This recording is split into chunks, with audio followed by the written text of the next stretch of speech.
Hello and welcome to Lunchtime Politics. I'm Olumide Macaulay. First, the highlights. Reactions trail Supreme Court judgment affirming the election of President Bola Tinubu in the February 25th presidential poll. The Rivers State Assembly screens and confirms nomination of 5 more commissioners for the state cabinet. Plus, embattled Ondo State Deputy Governor apologizes to Governor Rotimi Akeredolu as the governor swiftly asks him to face his battle with the State Assembly.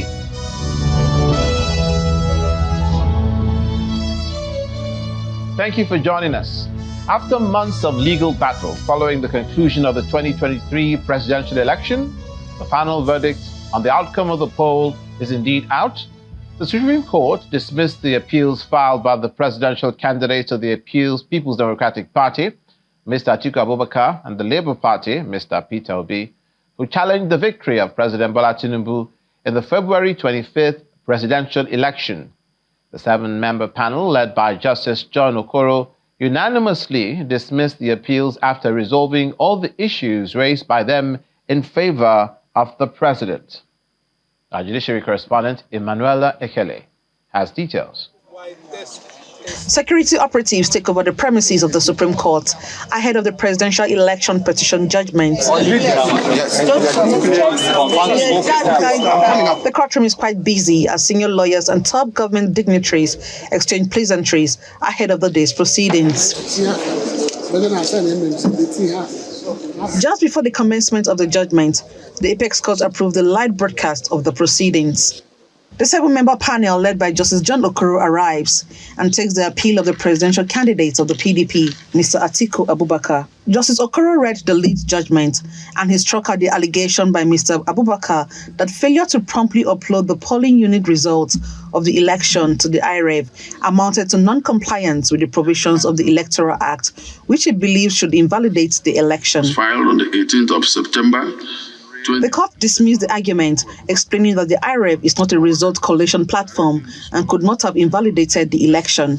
Case number 23 CV. The court also held that President Tinubu's failure to score 25% of the votes in the Federal Capital Territory, when he had polled 25% votes in over 24 states as required by law, did not affect his victory in the election. The court also held that Atiku failed to prove his allegation of widespread rigging during the election or that he won the election. Justice Okoro held that there was no merit in the appeal and subsequently dismissed it. That all the issues submitted by all the parties are similar and any could be adopted for guidance. I propose, however, to determine this appeal based on the issues as formulated by the appellants. After all, it is their own appeal. Issue 1.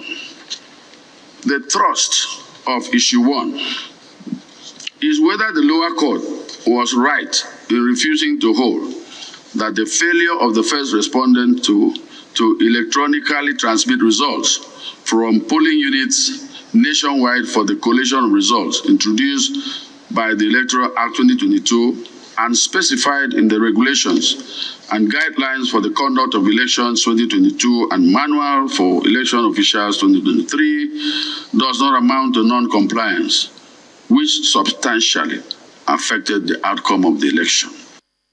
The court had earlier dismissed the bid by Mr. Abubakar to tender fresh evidence of certificate forgery against President Tinubu.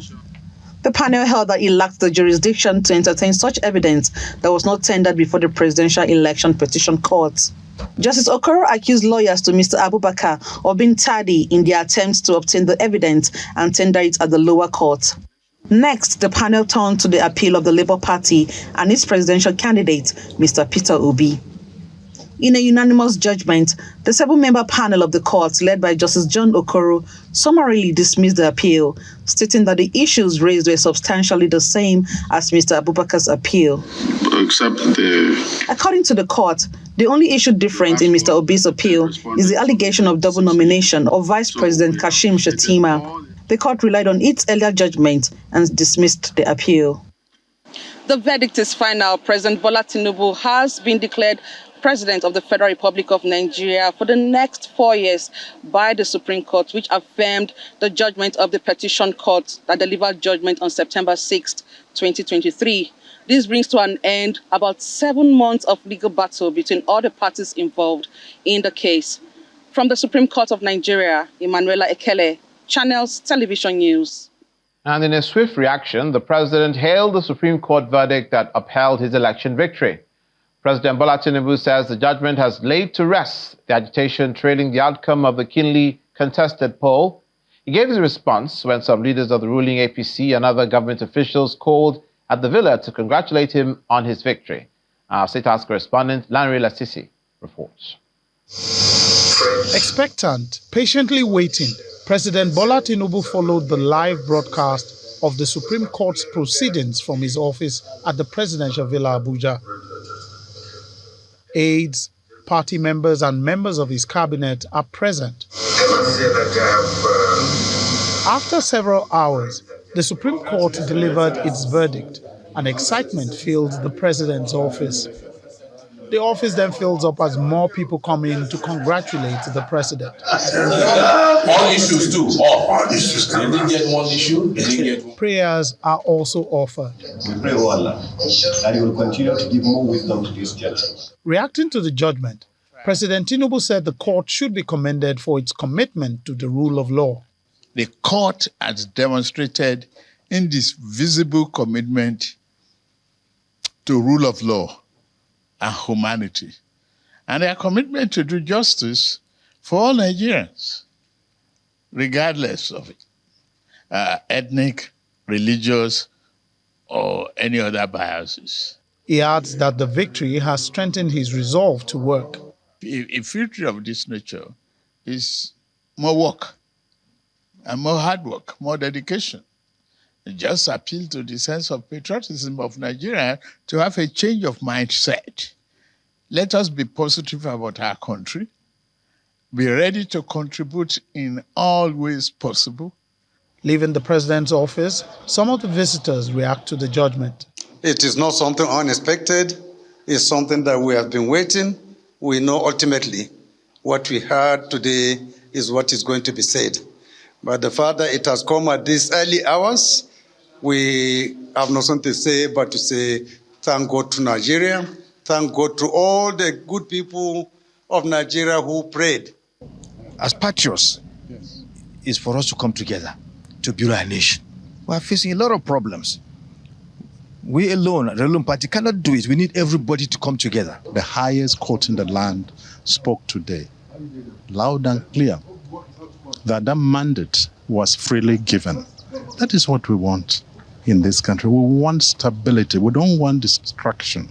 As a people that is run and governed by a constitution, we all need to abide by those constitutions. And I think the highest, judicial body in our country has expressed themselves, very clearly. I congratulate INEC as well for a job well done. It couldn't have been better than this at this time, even though there are areas of improvement. But I congratulate them for taking their time painstakingly to do a good job that has been affirmed today by the highest court in land. With politics and the legal battles out of the way, the coast is now clear for governance, as Nigerians will be looking forward to the fulfillment of all the promises made by President Bola Tinubu. From the Presidential Villa, Lanre Lasisi, for Channels Television News.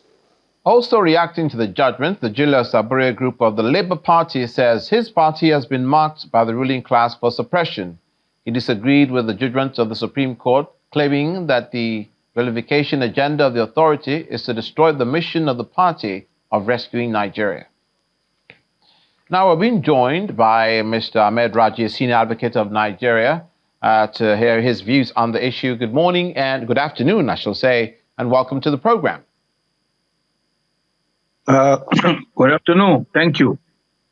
Thank you, Mr. Raji. Now, you have a lot of experience in your background with electoral matters in the country, having served the country in various capacities as a resident electoral commissioner.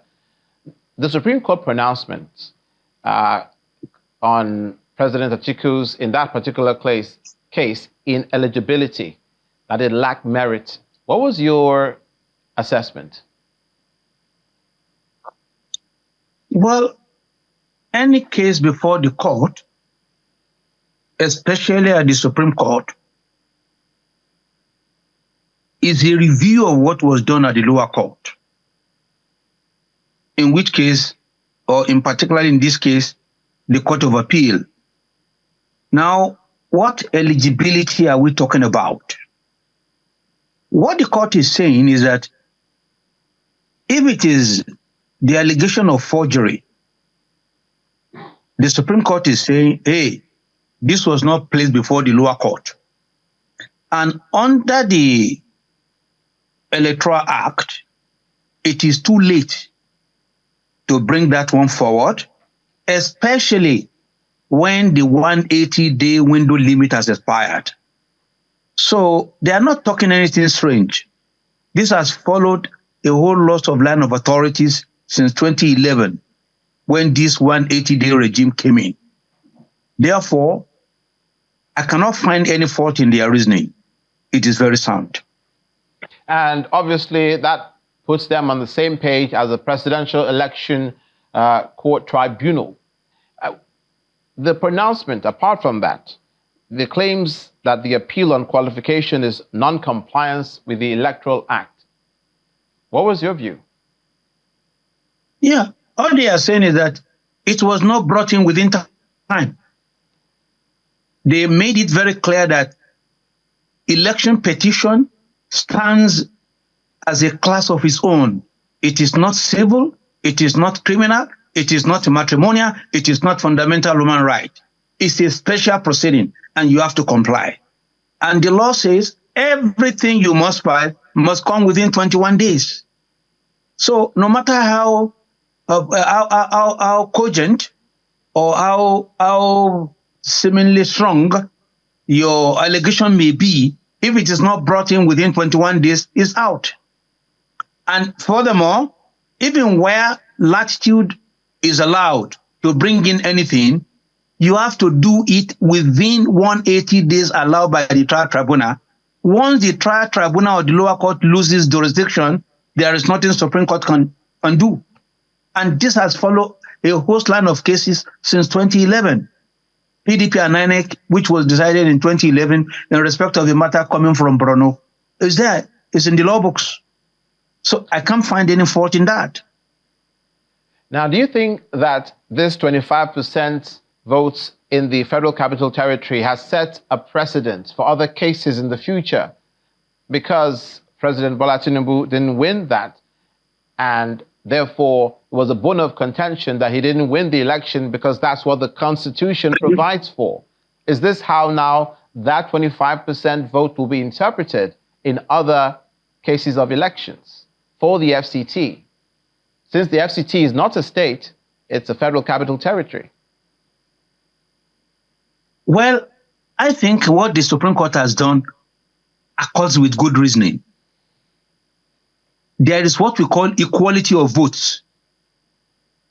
The fact that you're in Abuja does not make your vote superior to that of somebody in Sokoto or in Enugu or in Ibadan or anywhere else in Nigeria. What they are saying from the wordings of the Constitution, it is not their intention to make Abuja a special place. At best, all you have to get is 25% in 2/3 of 37 units plus Abuja. That is 36 states plus Abuja, making it 37 units. Wheresoever you get it, it doesn't matter. You may score 0 in Abuja. If you have your 2/3 spread out, after all, who constitute Abuja? Is it not people from all these other states? So it accords with good reasoning. Otherwise, you will distort a basic principle of election all over the world: equality of votes. My vote is not anything. It's not any less equal than the vote of somebody in one rural village. Our votes are equal. So the interpretation which they are urging them to accept will have made Abuja votes superior to all other votes. which means if you win all the 36 states, but you are unable to win Abuja, you can't rule Nigeria. I do apologize. We couldn't hear the tail end of what Senior Advocate of Nigeria, Mr. Ahmed Raji, was saying, but also joining us is Senior Advocate of Nigeria, Mr. Adeleke Agwola. Mr. Raji will also be with us as well. He joins us from Lagos here in southwest Nigeria. Good morning and welcome to the program. Good afternoon. Good afternoon. I beg your pardon. Thank you for inviting me. It's our pleasure. Do you agree with your fellow Senior Advocate of Nigeria, Mr. Ahmed Raji, Mr. Agwola, that this resolution of the problem of the 25% voter clause that has to be met in the FCT for the presidential elections, that the Supreme Court was right in that ruling, and that I asked the question that does this set a precedent as to how that portion of the Constitution is interpreted for the future? I agree entirely with the view expressed by my learned brother's sake, Mr. Raji, and also what the Supreme Court has said. It just accords with common sense and reasoning. The interpretation the appellants were invited the court to make as to the 25% across the states and Abuja, we have done violence to the spirit and intent of the Constitution. Because the idea really was not to elevate Abuja above other parts of the country. It was just to make it as part as if it were a state. Yes, Abuja is not a state, but for the purpose of completing the 25% spread, Section 299 of the Constitution requires that Abuja can be included. So instead of 36 states, it will be 37 states, because as if Abuja is a state. So what it simply means is that for you to win, you need to score 25%, not of 37 states, but of 36 states, but of 37 states. So, of course, the precedent, there is nothing new about it. It is common sense, and I'll be joking with my friends all over from Abuja that at last the Supreme Court has restored to us who are not in Abuja the same right as they have. So I agree entirely with the view that the 2/3, 25% of Abuja is not a requirement for winning the elections. It simply means you can use it in computing where you fall short in other areas. Thank you. Another bone of contention for the aggrieved parties was President Bola Tinubu's Chicago State University certificate status, as well as the identity issue.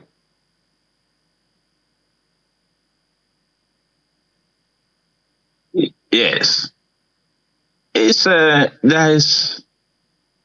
is another funny aspect of the petition presented to the court. As the issue of whether President Bola Tinubu attended Chicago State University is not a new thing in Nigeria. We have been having this issue since 1999. And some of us in the past have asked us to be briefed on that matter. And just any time we check with Chicago State University, they are always confirmed that President Bola Tinubu attended that university. And that, to me, is enough. Now, if all of us that went to university, how do you confirm? My brother Ahmed Raji, we were all in Ife together. And if anybody wants to check whether we attend University of Ife or not, it's simply to write now to what is now called Awolowo University to find out whether we are students there. Once the university confirms, there's not anybody can do about it again, unless you can present evidence that, at the time we were supposed to be in Ife, we were not even in Nigeria. Then you have to adduce that evidence. And you have all the time in the world. It is not a new issue. It's not something that occurred yesterday. That, it was only after the election we discovered that President Bola Tinubu didn't attend Chicago State University. You knew this one along. If you are going to make it an important part of your case, then it builds on you to have done your due diligence to make sure all the evidence is available prior to the election, or at best, before you file your petition. So to bring it in after judgment was delivered at the Presidential Election Tribunal sparks of unseriousness on the part of the petitioner alleging that to discover is the president of Nigeria on that basis, it's not a flippant issue. So the issue is late. Even when you have followed what has happened in America, as I have done, the university confirmed at all levels that President Bola Tinubu attended the Chicago State University. So what else do you expect the Supreme Court to do? It was too late. It came in too late. It could not have been extended. Time could not have been extended to do it, and there is no cogent reason why that should have been done. So it was just thrown to the gallery as far as I'm concerned. Okay, hold on, sir. Let's also speak to Senior Advocate of Nigeria, Mr. Ahmed Raji, who is holding on to give us his final words. Mr. Raji, can you tell us now, yes, what is your final reaction to this entire issue? Did you receive it, that is the Supreme Court judgment, with a sigh of relief, or it's what you expected to happen? And how should Nigerians and the aggrieved parties take the news going forward? I think once the Supreme Court has spoken, we should all follow, move on. Power belongs to Almighty Allah. He gives to those He wills, and He takes when it pleases Him. They have fought gallantly. They have tried their best. They are all in the politics together. My advice is they should wait for another day. They should cooperate with the president in the interest of Nigeria and all Nigerians from all sections of the country, so that this country can move forward. Thank you, Mr. Ahmed Raji. Mr. Ahmed Raji, a Senior Advocate of Nigeria, who joined us. Also, finally, from you, Mr. Adeleke Agbaola, who's also a Senior Advocate of Nigeria. What are your final words and your messages to Nigerians on the Supreme Court judgment? Yes, I should say with what my good friend, Mr. Raji, said, that the Supreme Court is final. Not because they are infallible, but they are infallible because they are final. They are spoken. Once they are spoken, there is no other place you can go to. And we just have to accept that there must be an end to litigation. And that in politics, in the end, somebody must win and somebody must lose. And you have everybody, we must commend the petitioners who went to court and who did not call out their members to go out on rampage. They went through the court process. It's like any lawyer will tell you, even when you think you have a very solid case, cases can still be lost on issues that you never even thought about. So it's God has said this man, Bola Tinubu, will be the president for this time. And we should just all move on with it. Rally around him, not praying for violence in the country, not appealing to people, not people saying that the government must fail. Because when the government fails, all of us fail. We have no other country than Nigeria. Yes. So we just want there should be peace and everybody should move on and prepare for the next election. Thank you for making all the time to be with us. Senior Advocate of Nigeria, Mr. Adeleke Agbaola. Away from the Supreme Court judgment, the Rivers State House of Assembly have screened and confirmed 5 commissioners to join the State Executive Council. This follows a letter from the state governor to the House, which was read at the plenary by the Speaker, in which Governor Fubara had requested their screening and confirmation. It is not enough to just give answers to questions that are asked. Fundamentally, all nominees, if confirmed, have a duty to Rivers State to serve the states and keep personal interests aside. Rivers State's skin belongs to all of us. When you are in the State Executive Council, it is expected that you come up with ideas that will help Rivers State make progress. Our people want so much, and they truly deserve so much. And in Ondo State, the Deputy Governor, Lucky Aiyedatiwa, has apologized to the Governor, Rotimi Akeredolu, over the recent political crisis in the state. At a media briefing in Akure, the state capital, he expressed regret that negative reports that had trailed the crisis must have caused embarrassment to the Governor in the last few months. While pledging his loyalty to Governor Akeredolu and commitment to the development of Ondo State, the Deputy Governor detached himself from any protest and calls for the Governor to resign. My unreserved apologies to Mr. Governor for the embarrassment and discomfort that the political chaos of these past months has caused him and the good people of Ondo State. I remain fully committed to the principles of good governance that Mr. Governor has established, and I pledge my unwavering loyalty to him, and I will continue to submit myself under his able, courageous, and selfless leadership. I wish to thank the national leadership of our great party, APC, for the intervention on the impeachment move against me, while I also pledge my commitment to the reconciliation efforts aimed at restoring peace in our state. I want to appeal to all political actors in the state to put an end to this needless crisis and allow peace so that we can all concentrate on the development of our dear state. However, the Governor of Ondo State, Mr. Rotimi Akeredolu, has rejected that apology tendered by his deputy, Mr. Lucky Aiyedatiwa, over the ongoing political crisis in the state. The Governor, who reacted to the apology through his senior special assistant on special duties and strategy, also rejected some of the claims made in his apology and insisted that the Deputy Governor has a question to answer before the State House of Assembly.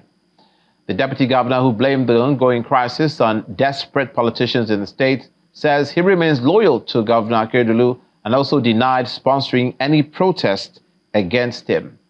In the statement on behalf of the Governor, disagreed with the Deputy Governor's point that Governor Akeredolu had intervened in the crisis by asking the House to embrace political solutions to it. He also faulted the denial of the Deputy Governor that he had never sponsored any group to protest against Governor Rotimi Akeredolu of Ondo State. You've been served on Lunchtime Politics. Thanks for watching. I'm Olumide Macaulay.